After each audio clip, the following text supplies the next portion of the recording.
Un document du Pentagone a été détruit. Mais une copie a survécu. Et ce qu'elle révèle sur la manipulation de l'opinion publique explique pourquoi certaines crises semblent toujours se dérouler de la même façon. Restez jusqu'à la fin, le lien avec l'opération Northwood est plus troublant que vous ne l'imaginez. Bienvenue dans cet épisode 3 de notre série sur l'opération Northwood. Après avoir exploré les détails glaçants de ce plan dans notre premier épisode, puis ses implications pendant la guerre froide dans le deuxième, nous allons aujourd'hui découvrir quelque chose de bien plus troublant, les connexions historiques documentées entre Northwood et d'autres opérations secrètes à travers le monde. Des schémas de manipulation qui se répètent, comme si certaines stratégies avaient été codifiées et exportées. Commençons par un document qui fait froid dans le dos. Il s'agit du Professional System de Konstantin Kryžanovský, un manuel de la Maison Blanche qui détaille comment régner sur le monde.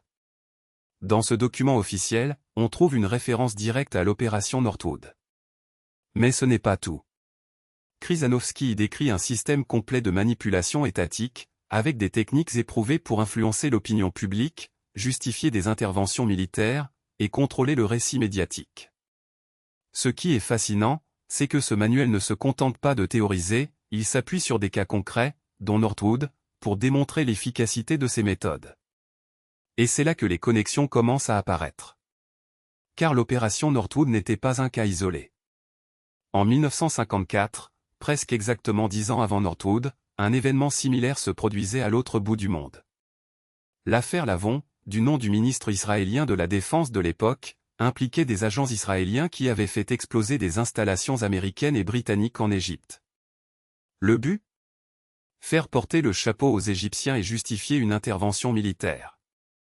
Le parallèle avec Northwood est frappant, dans les deux cas, on retrouve la même logique, des puissances occidentales envisageant de sacrifier leurs propres intérêts aux ressortissants pour atteindre un objectif géopolitique.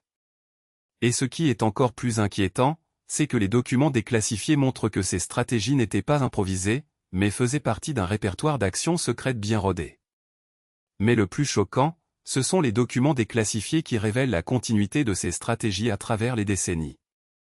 On y découvre que les mêmes techniques de manipulation, les mêmes scénarios, ont été réutilisés dans différents contextes géopolitiques.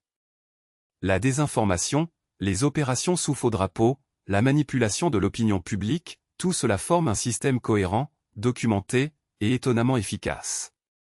Ces documents montrent que Northwood n'était pas une aberration, mais plutôt un exemple parmi d'autres d'une stratégie plus large. Une stratégie qui repose sur la capacité des États à contrôler le récit, à justifier l'injustifiable, et à manipuler la réalité pour atteindre leurs objectifs. Et le plus inquiétant, c'est que ces techniques continuent d'être utilisées aujourd'hui, dans des conflits bien plus récents. L'opération Northwood n'était donc pas un cas isolé, mais un maillon dans une chaîne d'événements documentés de manipulation étatique. Le Professional System de Kryžanovský, l'affaire Lavon, et d'autres opérations similaires révèlent un schéma récurrent, des stratégies de manipulation codifiées, réutilisées à travers le temps et l'espace.